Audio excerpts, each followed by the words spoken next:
नमस्कार। Navkranti media एनकेएम news में आपका स्वागत है। मैं हूं संदीप शर्मा। सियासत के खेल में दिलचस्पी रखने वालों की निगाहें हरियाणा और जम्मू कश्मीर विधानसभा चुनाव पर टकटकी लगाकर देख रही हैं और आज बात जो है वो हम हरियाणा विधानसभा चुनाव की करेंगे।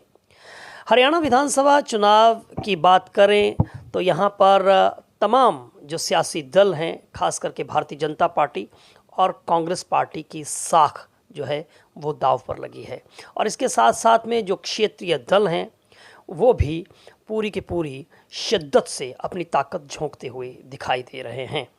अब बात अगर हम हरियाणा की करें तो हरियाणा में कुछ दिलचस्प जो है वो राजनीति की खबरें जो हैं वो आज आती हुई दिखाई दे रही हैं। एक तो हरियाणा विधानसभा जो है वो भंग होने जा रही है और इसकी सिफारिश जो है वो हरियाणा के मुख्यमंत्री नायाब सिंह सैनी ने हरियाणा के राज्यपाल बंडारू दत्तात्रेय से मिलकर कर दी है।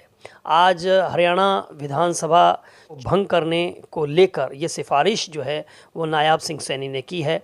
कैबिनेट ने इसका निर्णय ले लिया है और आखिर जब चुनाव होने जा रहे हैं तो क्या वजह है कि विधानसभा को भंग करने की ज़रूरत क्यों आन पड़ी।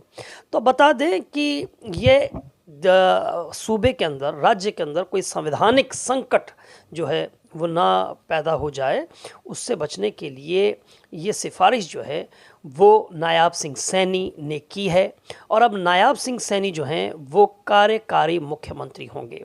दरअसल 6 महीने के भीतर जो है वो विधानसभा का सत्र बुलाना ज़रूरी है, लेकिन चूंकि चुनाव है और अब विधानसभा सत्र जो है वो नहीं बुलाया जा सकता है और यही वजह है कि विधानसभा को भंग करने की सिफारिश जो है वो नायाब सिंह सैनी ने की है। भारत के संविधान की धारा 174(1) के मुताबिक 6 महीने के भीतर जो है वो सेशन बुलाने की जो है वो ज़रूरत रहती है, विधानसभा का सत्र बुलाया जाता है। लेकिन चूंकि अब चुनाव हैं और इसलिए भाजपा जो है वो विधानसभा सत्र नहीं बुला रही है, लिहाजा बंडारू दत्तात्रेय से मिलकर जो है मुख्यमंत्री ने ये सिफारिश की है कि विधानसभा को जो है वो भंग कर दिया जाए। अब जब तक चुनाव के बाद अगली सरकार का गठन नहीं हो जाता तब तक नायाब सिंह सैनी मुख्यमंत्री नायाब सिंह सैनी नहीं है बल्कि कार्यकारी मुख्यमंत्री नायाब सिंह सैनी के नाम से जाने जाएंगे। अब ये तो विधानसभा भंग करने की बात को लेकर है। वहीं दूसरा मुद्दा जो है वो सबसे बड़ा ये है कि लोगों की जो निगाहें हैं वो अब जुलाना सीट, हरियाणा की जुलाना सीट पर टिकी हुई हैं। विनेश फोगाट कांग्रेस पार्टी ने जो अपनी उम्मीदवार उतारी है उसको लेकर जो है आपने देखा है कि ये सीट जो है वो काफ़ी चर्चा में आ गई, क्योंकि जिस तरह से अंतर्राष्ट्रीय स्तर पर विनेश फोगाट ने नाम कमाया, मेडल्स जीते और उसके बाद जिस तरह से हमने ये भी देखा है कि किस तरह से भारतीय जनता पार्टी के नेता और कुश्ती संघ के तत्कालीन अध्यक्ष रहे ब्रिज भूषण शरण सिंह के साथ में जो है वो उनका टकराव रहा, उन पर यौन शोषण के आरोप लगे और जिस तरह से पहलवानों ने उनके खिलाफ मोर्चा खोला, उसको लेकर उसके बाद जो है विनेश फोगाट का ओलंपिक में जाना और वहाँ पर जाकर जिस तरह से बदकिस्मती ही समझिए कि वो मेडल नहीं जीत कर लेकर आ पाई और उसके बाद वो राजनीति में आ गई हैं, राजनीति में आ चुकी हैं और अब जो है इस राजनीति को और ज़्यादा दिलचस्प जो है वो आम आदमी पार्टी ने बना दिया है।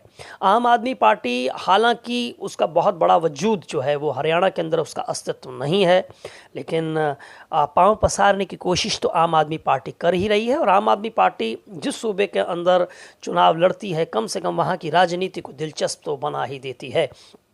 और अब यहाँ से आम आदमी पार्टी ने जुलाना सीट को बहुत दिलचस्प बना दिया है और वो उस दिलचस्पी की वजह ये है कि यहाँ से उन्होंने जिस महिला उम्मीदवार को अपना महिला उम्मीदवार जिसे बनाया है आम आदमी पार्टी ने, उनका नाम है कविता दलाल। और बता दें कि कविता दलाल जो है वो लेडी खली के नाम से जानी जाती हैं। और ये मुकाबला अब काफ़ी दिलचस्प हो गया है, चूँकि ये तो दो महिलाओं के बीच में जो है वो सियासी दाव जो है वो चलेगा। अखाड़े में जो है इन्होंने खूब दाव आजमाए, अब सियासत में ये दाव आजमाएंगी। वहीं भारतीय जनता पार्टी ने जिस उम्मीदवार को उतारा है, एयर इंडिया के अंदर वो पायलट रहे, कैप्टन रहे, योगेश बैरागी, उनको मैदान में उतारा है। योगेश बैरागी जो है वो प्रधानमंत्री नरेंद्र मोदी को अपना आदर्श मानते हैं और संगठन के अंदर उनकी अच्छी पैठ है। मनोहर लाल खट्टर पूर्व मुख्यमंत्री हरियाणा के साथ में उनके अच्छे ताल्लुकात हैं, अब वो चुनावी मैदान में उतरे हैं। तो ये मुकाबला जो है वो काफ़ी दिलचस्प होने वाला है, क्योंकि खास करके दो महिलाओं के बीच में, दो महिलाओं का अगर हम जिक्र करें तो कविता दलाल जो है वो भारोत्तोलन के अंदर उन्होंने 12वें एशियन गेम्स के अंदर उन्होंने जो है वो स्वर्ण पदक जीता था। और वहीं सलवार कमीज़ पहनकर उन्होंने जो है वो रिंग के अंदर उतरी और उन्होंने WWE जो रेसलिंग जो है उसके अंदर भी जो है वो अपना जो है वो जौहर जो है वो दिखाया है।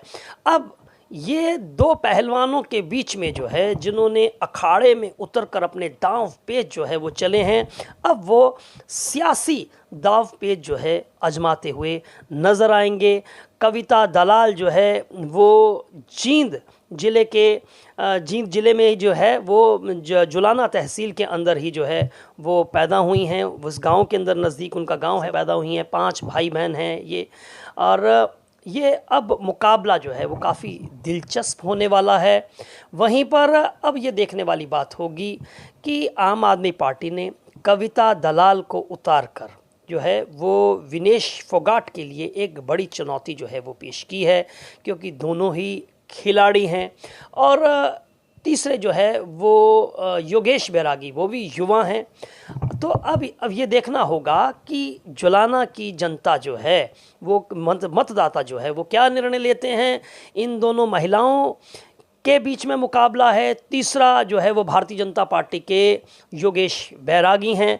अब देखना होगा कि जुलाना में जो है उस सीट पर जो है मतदाता क्या निर्णय लेते हैं। लेकिन आम आदमी पार्टी ने कविता दलाल को उतारकर इस मुकाबले को दिलचस्प ज़रूर बना दिया है। वहीं बात करेंगे कि हरियाणा के पूर्व मुख्यमंत्री भूपेंद्र सिंह हुड्डा का एक वीडियो वायरल हो गया है, जिसमें वो राव दान सिंह के नामांकन में महेंद्रगढ़ गए थे, जहां पर वो मंच पर बैठे हुए हैं और मंच पर बैठे हुए हैं उनके एक सहयोगी जो है वो उन्हें कंघी करता हुआ दिखाई दे रहा है। और आजकल आपको पता है कि कैमरे की नज़र से कुछ छिपता नहीं है, कैमरा हर चीज़ पकड़ लेता है। और अब ये वीडियो जो है वो वायरल हो गया है। और इन दिनों के अंदर कोई भी वीडियो वायरल हो जाए और उसका सियासी असर ना हो, ऐसा हो नहीं सकता।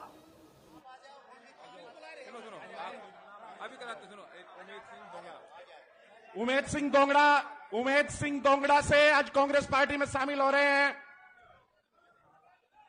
अब कृपया शांति बनाए रखें। एक बार जोरदार नारा लगाएं, चौधरी भूपेंद्र सिंह हुड्डा की।